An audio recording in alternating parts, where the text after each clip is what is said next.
또 색깔 같은 거 잘 이게 좀 매칭을 잘 하고 그러십니까? 그런 것 하나님 주신 은사 같아요.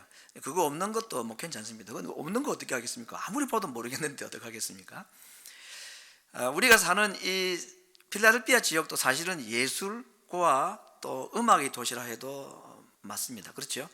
뭐 예를 들면 그 아트 뮤지엄 같은 거 얼마나 유명합니까? 세계에서 정말 손꼽을 만한 미술 박물관입니다.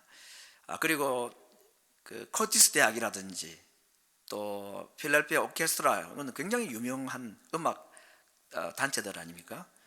그런 거 보면 우리가 살고 있는 이 도시도 예술 또는 음악과 관련된 참 아름다운 도시라고 생각을 해봅니다. 그런데 이렇게 하나님께서 우리에게 좋은 이 환경들을 통해서 이 예술을 경험하고 또 문화를 즐기도록 이렇게 해 주셨는데 그런 생각이 좀 들어지는 것입니다. 과연 이 기독교와 예술이라는 것은 서로 어울리는가? 이런 질문도 한번 해봅니다. 하나님은 정말 예술을 사랑하시는 분이고 하나님은 정말 이 예술 감각이 뛰어나신 분이다.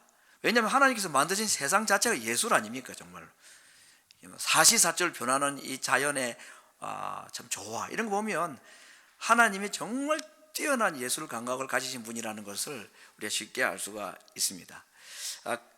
하나님께서 사람을 만드셨을 때도 보시기에 참 좋았더라.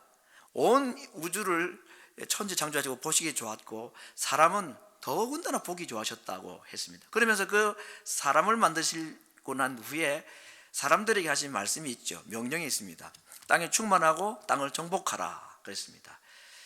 땅을 정복한다는 말은 전쟁에 땅을 뺏으라 하는 말이 아니고 경제적으로 이렇게 남의 나라 남의 것을 뭐 내가 뺏어서 내 것으로 만들어라 이게 정복의 개념이 아니고 이 천지를 만드시고 난 후에 하나님께서 인간들에게 자신의 형상과 자기의 모양을 가지고 만들게 하시는 후에 땅을 정복하라고 하신 것은 이 세상의 모든 영역에 하나님의 영광을 드러내는 일을 해라 이런 말씀입니다.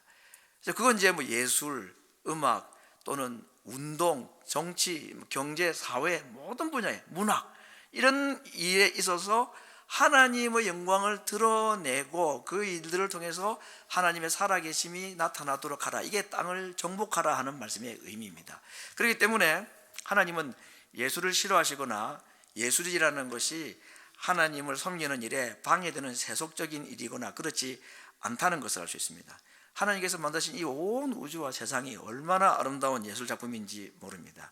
그리고 하나님께서는 사람들에게 예술적인 감각을 주셔서 그 일을 통해서 하나님의 영광을 드러내도록 하셨습니다.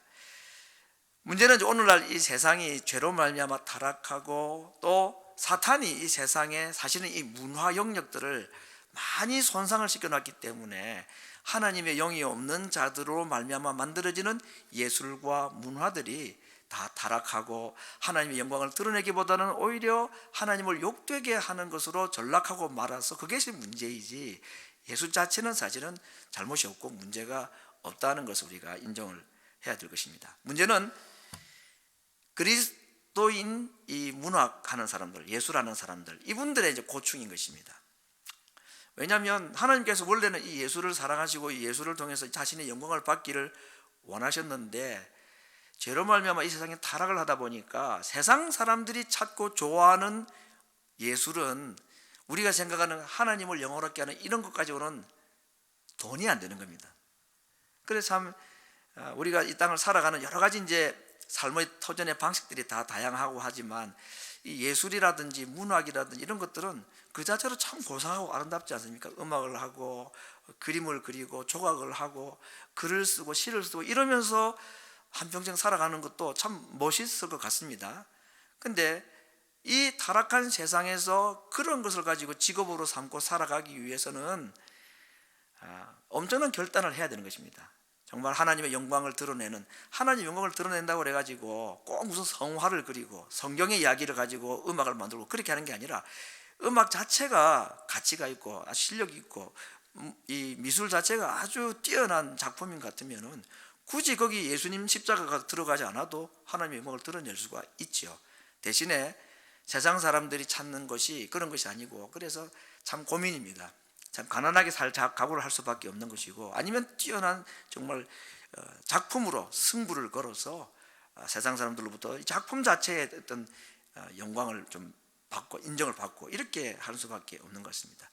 아무튼 이 세상을 살아가는 그리스도인들이 하나님 앞에서 하나님의 영광을 드러내고 주신 이 재능과 달란트를 가지고 땅을 정복하는 이 일을 위해서는 정말 좁은 길을 걸어가야 될 것 같고, 낙타가 바늘 길을 통과하는 것 같은 그런 참 어려움이 있습니다. 그러나 하나님의 꿈은 모든 세상에 하나님을 대적한 것들을 나중에는 이론과 모든 사상들을 그리스도 앞에 무릎을 꿇게 하실 것이라고 말씀하셨기 때문에, 그때까지 그 약속을 믿고 우리에게 주신 이 땅의 삶을, 내게 주신 그 재능을 그 하나님의 영광을 위해서 말씀하신 대로 땅을 정복하는 이 일을 위해서 좁은 길을 걸어가고, 또 힘든 길을 걸어가더라도 그렇게 살아가야 되고, 또 그런 음악이나 예술을 하는 분들을 보면 우리가 참 안타까운 그런 마음으로 기도해주고 동력해주고 그렇게 해야 될 것입니다. 천국 가면 온 세상이 하나님의 영광으로 가득한 예술과 음악으로만 가득 차 있겠지만,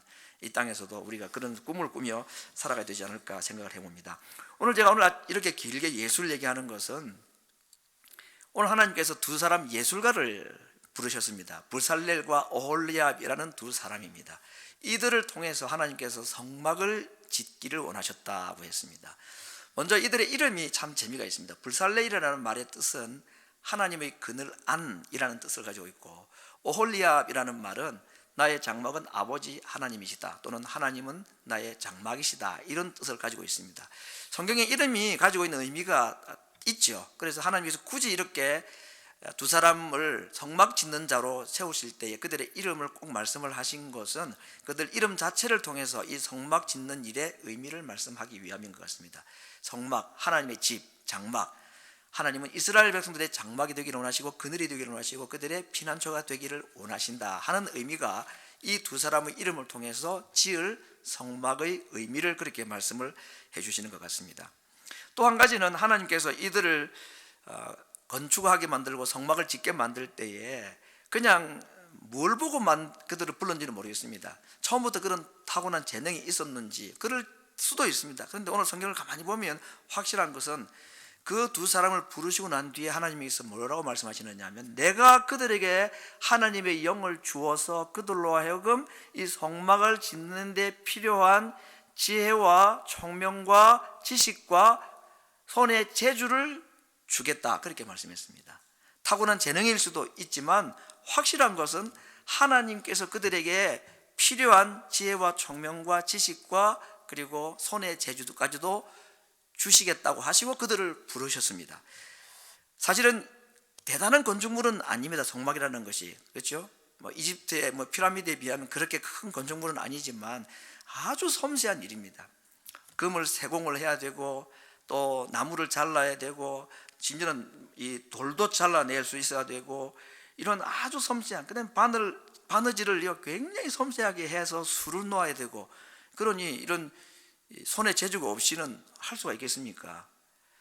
그래서 하나님께서 그거 주시겠다고 했고, 하나님께서 특별히 이 손의 재주뿐 아니라 그 일을 하기에 필요한 또 다른 보이지 않는 하나님의 어떤 인사이트, 이런 걸 주셨다고 그랬는데, 예를 들면 지혜를 주신다 할 때, 이 지혜라는 것은 하나님께서 말씀하시는 그 설계도, 하나님께서 사실은 그림을 보여준 게 아니라 말씀하신 거잖아요, 그죠? 이게 들어봐서 무슨 말인지 알아듣겠습니까? 성막이나 성전에 대한 기록들이 여러분 성경에 많이 나오는데 그거 읽어보면 대충 감이 잡히십니까? 전혀 감 잡기 어렵습니다. 그래서 이 하나님께서 설계를 이렇게 말씀하셨을 때에 딱 들었고 이해할 수 있는 그게 지혜죠.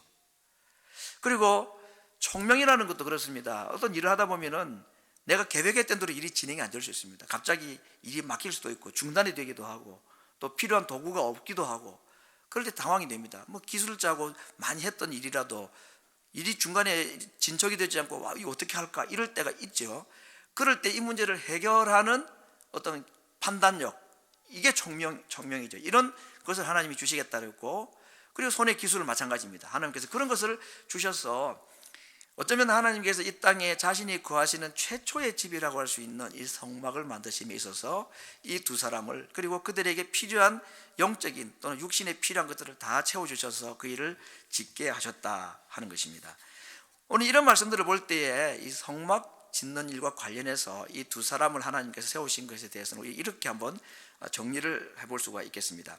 하나님께서는 이 성막을 짓는 이 일에 필요한 영적인 지혜와 손의 기술들, 이 두 가지를 다 하러 가셨다는 것입니다. 이 둘 중에 하나가 부족해도 일을 할 수가 없습니다.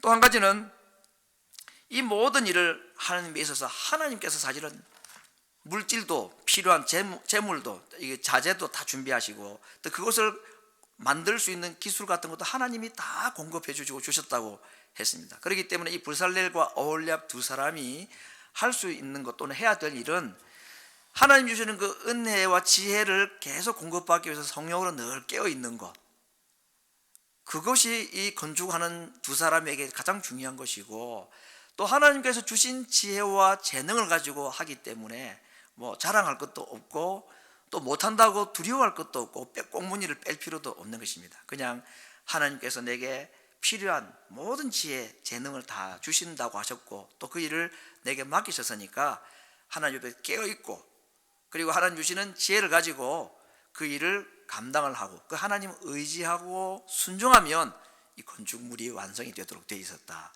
하는 것입니다.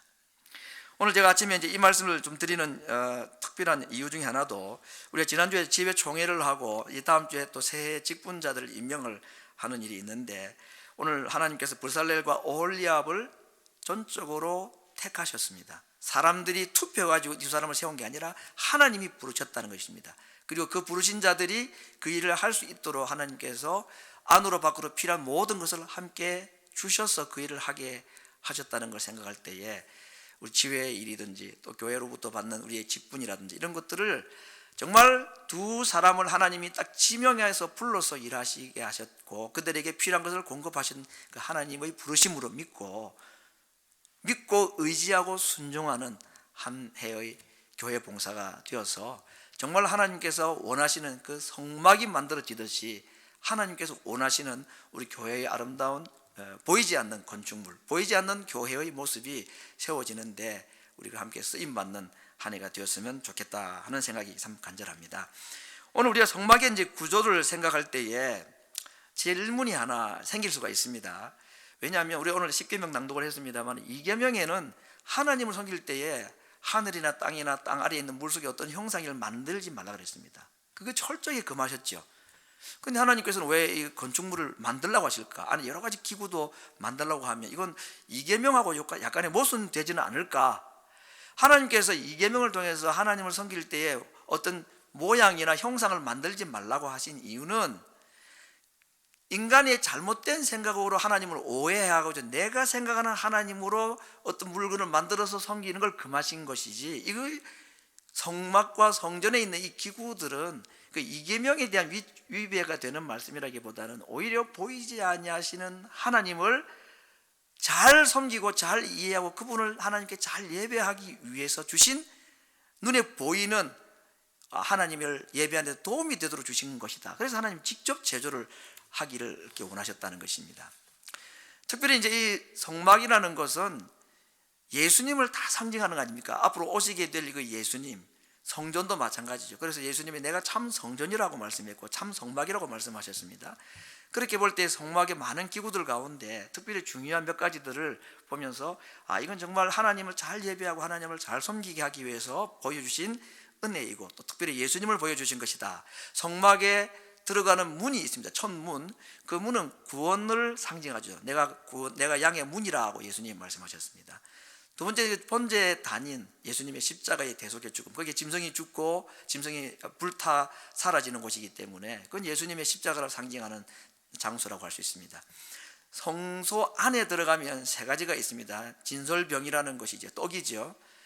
그건 생명의 떡이신 예수님을 상징하고, 정금으로 만든 등대는 늘 빛을 비춥니다. 그 캄캄한 빛 하나 들어오지 않는 창문 하나 없는 깜깜한 성소 안을 밝히기 위해서 계속해서 이 등대에 기름을 공급해야 되는, 이것은 우리의 빛이 되시는, 또 그 정금 등대 자체가 살구나무 형상이라고 했으니까 나무는 열매를 맺는 거 아닙니까? 그렇게 볼 때 이 생명 또는 부활을 상징하는 예수님에 대한 상징이 정금 등대에 있고, 분향단은 이 성소와 지성소 사이에 있는 그 막혀 있는 휘장 앞에 놓여 있는데, 거기는 오늘 본문에 나와 있는 것 같이 하나님께서 특별하게 제조하라고 하신 아주 향기로운 향유를 가지고 향을 피웁니다. 그래서 성전 안에는 좋은 향기가 가득 차 있는 거죠.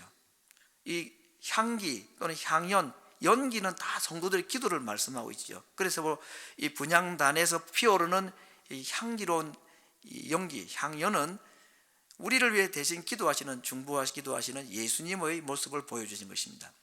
휘장은 예수님의 육체라고 말했고, 그 휘장 뒤에 있는 지성소에 있는 법궤, 그 위에 뚜껑으로 있는 속죄소라는 것은 우리의 죄를 덮으시고 가려주시고, 그 앞 법궤 안에 있는 율법이 우리의 죄를 고발하고 우리를 정죄할 때 그걸 덮어서 우리가 율법의 정죄를 받지 않도록 하시는 하나님의 은혜, 속죄의 은혜, 이런 것들이 성막 안에 여러 기구들에 있는 예수님과 관련된 상징적인 표현들입니다. 그래서 굉장히 정교하게 만들고, 그 기구 하나하나의 모양보다도 그것이 무슨 의미가 있는지를 만드는 이 기술자들로 통해서 하나님께서 잘 보여주기를 원하셔서 특별히 두 사람을 성령으로 충만하게 해서 손에 기술을 주셔서 이 일을 하게 하셨다 하는 것입니다. 여러분, 이 성막에 있는 것들을 보면 참 아름답습니다. 성막 자체가 참 아름답고, 그 안에 있는 기구들은 하나같이 뭐 금이나 은이나 보석으로 만들고 그랬기 때문에 참 아름답습니다. 이게 다 예수님을 상징한다고 그랬습니다. 그러면 이제 정말 성막에 실제로 오시는 예수님도 좀 아름다우셔야 안 되겠습니까? 근데 이사야에서 보니까 예수님의 외모에 대해서, 외모를 말씀할 수도 있고 그분의 이 땅에 참 인간으로서 사셨던 삶을 표현할 수도 있는데, 아무튼 성경은 성막의 실제로 오신 예수님에 대해서 이렇게 말했습니다. 그는 주 앞에서 자라나기를 연한 순과 같다. 아주 부드럽고, 연한보다는 깨끗하고 착하다는 말이라기보다는 언제든지 바람에 햇빛에 상처를 받고 쓰러지고 없어질 수 있는 그 약한 존재를 말하는 것이죠. 마른 땅에 나온 줄기 같아서 언제든지 메마를 수 있는, 모양도 고운 것도 풍채도 별로 없으셨다 그랬고, 그래서 사람들 보기에는 별로 흠모할 만한 것이 없다 그랬습니다. 그래서 유대인 남자 평균 신장이 있을 것이고 유대인 남자의 평균 얼굴 외모가 있겠죠.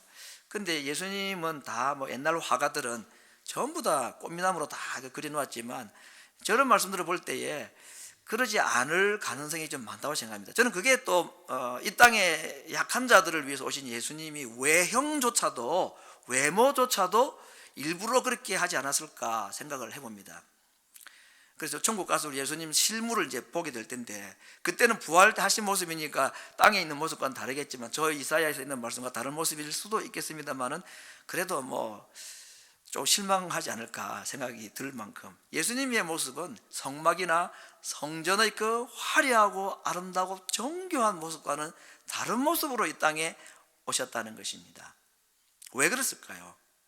특별히 하나님께서 이 세상을 만드셨을 때는 보시기에 좋았더라, 사람을 만드시고는 보시기에 심히 좋았더라, 그렇게 말씀했고, 성막도 아름답게 성전도 화려하고 아름답게 잘 지으셨습니다. 그러나 이 모든 일의 최종 결정체라고 말할 수 있는 예수님의 외형은 그렇게 화려하고 아름답지도 않을 뿐만 아니라, 더더군다나 그 아들 예수님에게 행하신 하나님께서 마지막 인생을 사셨을 때 그때 십자가 위에서 행하신 모습은 저렇게 아름답고 화려하고 영광스러운 모습은 전혀 없었습니다.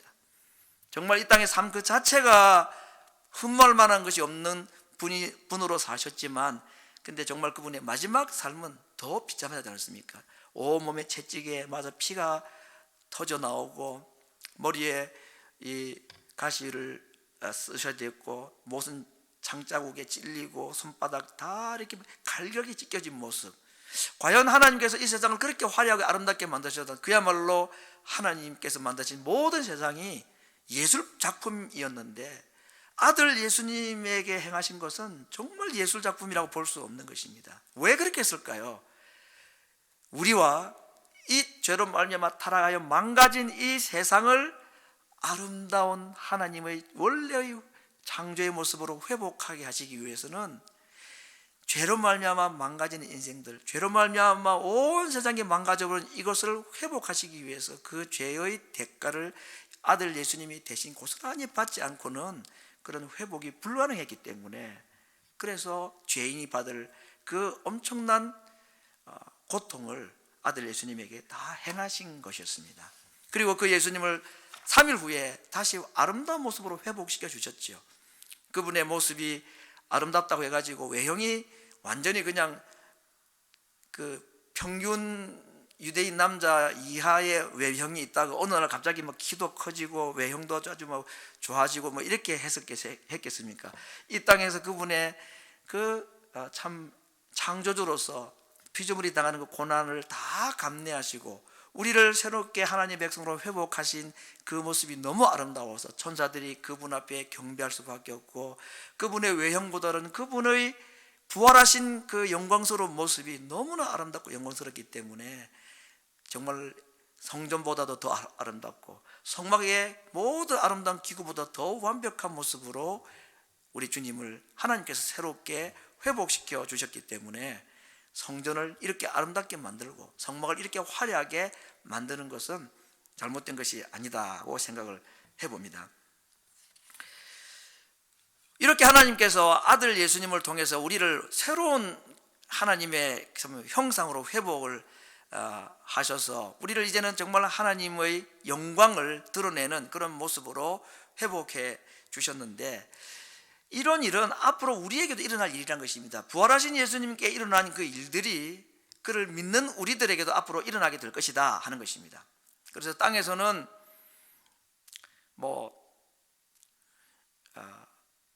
병이 들고 육체가 또 온전하지 못하고 또 신체의 일부를 잃어버릴 수도 있고 그렇죠.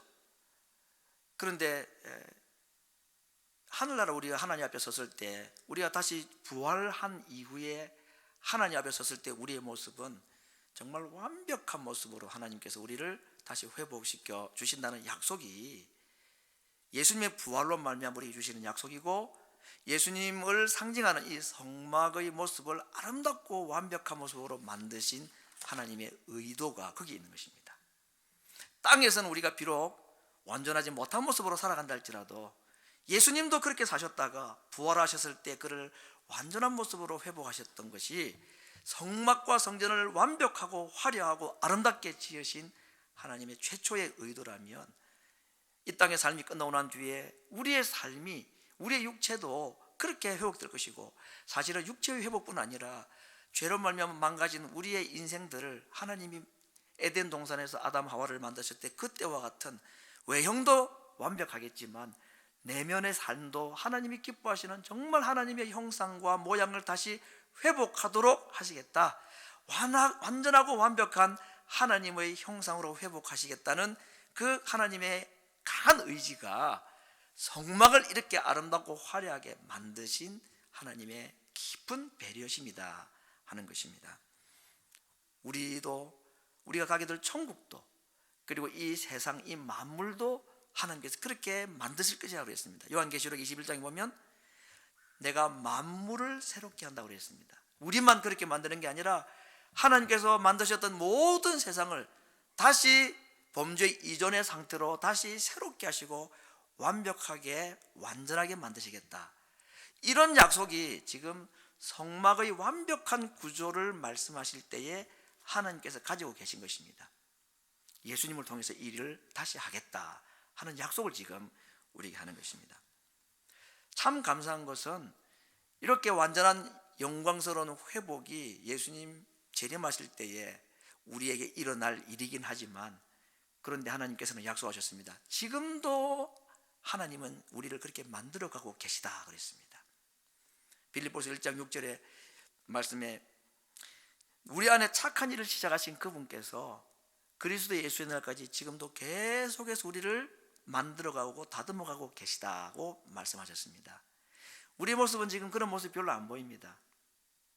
그 사람은 날마다 후퇴해가고 뭐 허리도 아프고 어디 아픈 데가 자꾸 생기고 고장나고 그렇게 합니다. 근데 예수님 재림되면 다 그렇게 막 회복되는구나 그런 생각이 들긴 해도, 그런데 이 땅을 살아가는 순간순간마다 내 외형도 그렇고 내 내면도 그렇고 영적인 상태도 그렇고 별로 나아질 기미가 보이지 않습니다.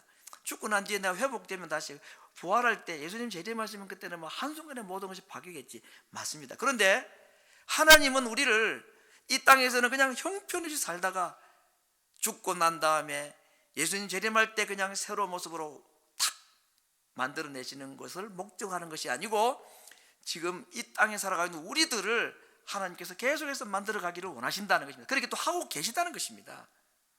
이게 우리에게 소망인 것입니다. 그래서 우리 주일학교 아이들이 부르는 찬송 가운데 Jesus is changing me라는 곡이 있습니다. 참 너무너무 가사가 간단한데 너무 좋습니다.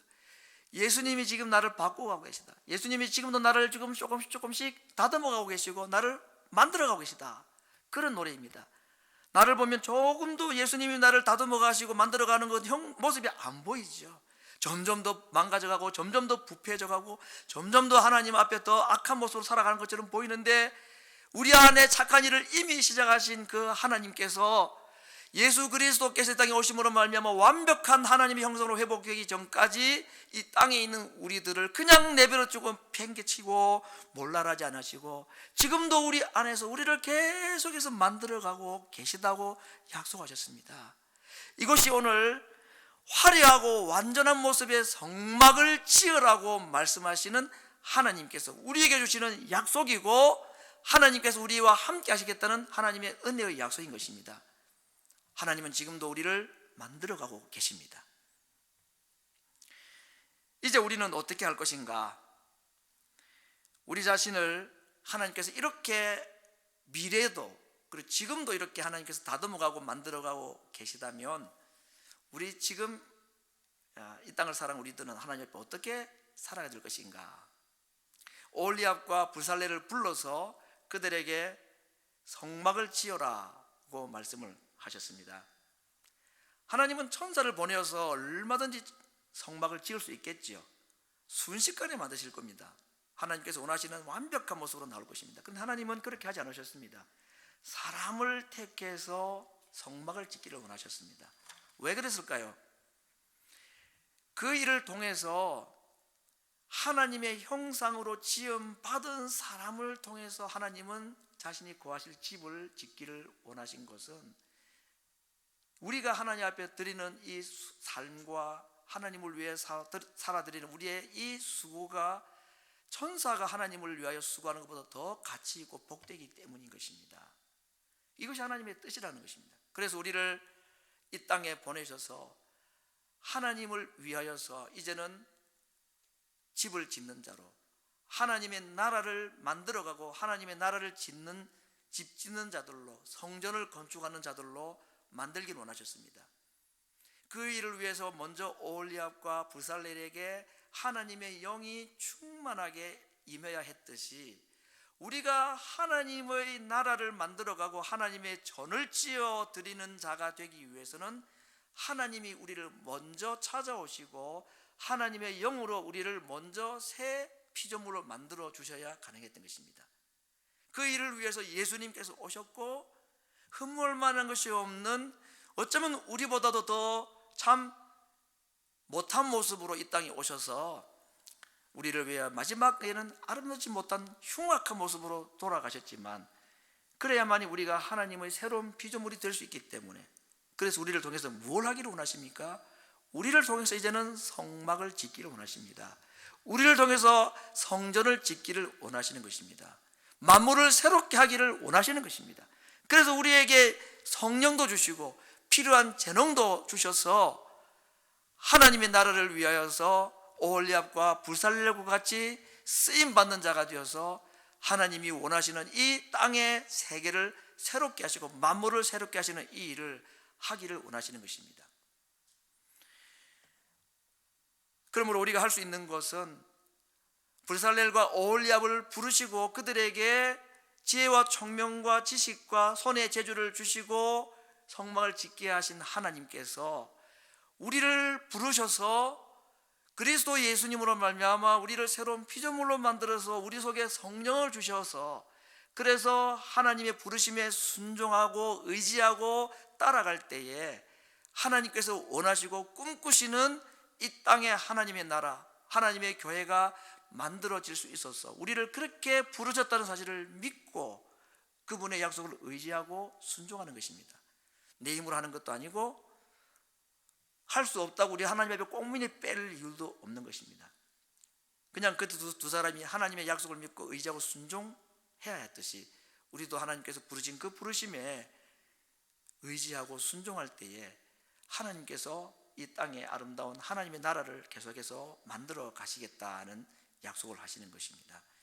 설교 후에 부를 찬송가인데 48장 찬송가 가사 2절에 이런 구절이 있습니다. 화려한 동산 무성한 저 수목 다 아름답고 묘하나 순결한 예수 더 아름다워 봄 같은 기쁨 주시네. 다 영어 찬송을 한글로 번역을 했죠. 그러다 보니까 어떤 경우는 이제 좀 번역이 다 안 되는 경우도 있습니다. 이게 콩나물하고 맞춰야 되니까 한글하고 숫자를 맞추다 보니까. 근데 이 가사 2절 가사가 그렇게 한 대표적인 구절 중 하나입니다. 영어 가사는 그렇습니다. Fair are the meadow. 이 동산이 참 아름답다. 그 fairer 더 아름답다. woodland 이 수목은 참 아름답다. 그런데 예수님은 더 화려하고 예수님은 더 순결하시다. 어떤 예수님? Who makes the woeful heart to sing. 이 저주받은 마음, 저주받은 인생으로 하여금 하나님을 찬송하게 하신, 그렇게 우리를 만드신, 하나님이 세상에 아름다운 것들을 다 만드셨지만 그 만드신 만물을 봐도 참 아름답고, 그래서 하나님을 참 순결하시다, 그분이 정말 아름다우신 분이시다. 뭘 보고? 하나님이 만드신 이 만물을 보면 그렇습니다. 그런데 이 가사를 쓴 분은 세상의 아름다운 자연의 모든 것을 보아도 하나님의 영광, 하나님의 아름다운 그분의 화려함을 볼 수 있지만 가장 아름다우신 하나님, 가장 순결하신 하나님의 모습은 어디에서 나타나는가? 나같이 망가져버린 인생, 정말 저주받은 인생, 이렇게 이 땅의 죄악 가운데 고통하다가 버림당하고 지옥 갈 인생, 나를 새롭게 만들어서 하나님 찬송하게 하신 그 하나님이, 하나님께서 만드신 이 세상의 그 모든 세상의 자연보다도 더 아름다우신 분이고 더 순결하신 분이십니다 하는 노래인 것입니다.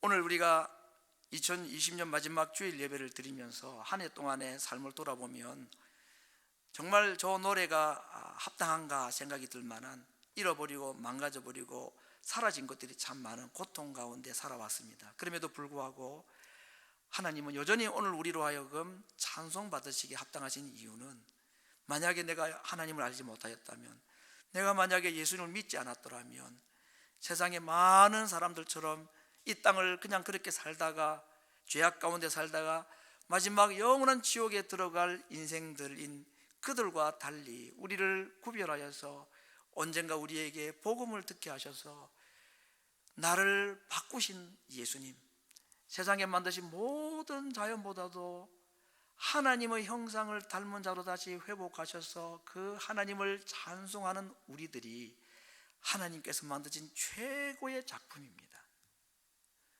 세상에 어떠한 화려한 환경, 화려한 자연보다도 하나님 보실 때에 가장 아름다운 피조물은, 가장 아름다운 것은 영원히 멸망받은 우리들이 하나님 앞에 예배하는 자로, 하나님을 노래하는 자로 바꾸신 그 하나님이 가장 순결하고 가장 아름다우신 분이신 것입니다. 어떻게 우리를 그렇게 만드셨습니까? 그 아름답고 영광스러운 아들 예수님을 우리보다도 못한 자로 이 땅에 오게 하셔서 십자가에 위해서는 형편없는 모습으로 돌아가시게 하셔서 그를 믿는 자들로 하여금 하나님의 형상을 회복하고 하나님을 노래하게 하셨습니다. 그러므로 오늘 우리가 한 해의 마지막 예배를 주님 앞에 드리면서 나를 이러한 하나님께 예배하고 노래하는 자로 만드신 그 하나님을, 세상을 만드신 그 화려한 모든 영광보다 더 아름다운 하나님으로 고백하고, 그 하나님께서 내게 맡겨주신 이 창조의 동참자로 이 세상을 하나님의 나라로 만들어가는 이 일에 부르실 때에 순종하고 의지하고 우리의 삶을, 우리의 재능을 주께 드려서 이 땅을 하나님 나라로 만들어가는 이 일에, 이 땅을 새로운 하나님의 성전, 새로운 하나님의 성막으로 만드는 이 일에 우리의 삶을 드리고 찬송하며 그 하나님을 노래하는 아름다운 하나님의 백성들 될 수 있기를 말씀으로 축원합니다. 우리 같이 기도하겠습니다. 한 해의 삶을 돌아보고 또 내 인생의 참 비참한 분들을 생각하면 지금 내가 하나님 앞에 예배할 수 있다는 것, 하나님을 찬송할 수 있게 만드신 그 하나님이 세상에 어떤 화려한 창조물보다 더 아름다우심을 우리가 고백을 해야 되지 않겠습니까? 오늘도 나를 만들어가고 지금도 나를 바꿔가고 계시는 창조의 역사를 지금도 치지 않고 가시는 그 하나님 앞에 우리의 삶을 드리고 우리도 이제 하나님의 이 창조사역에 함께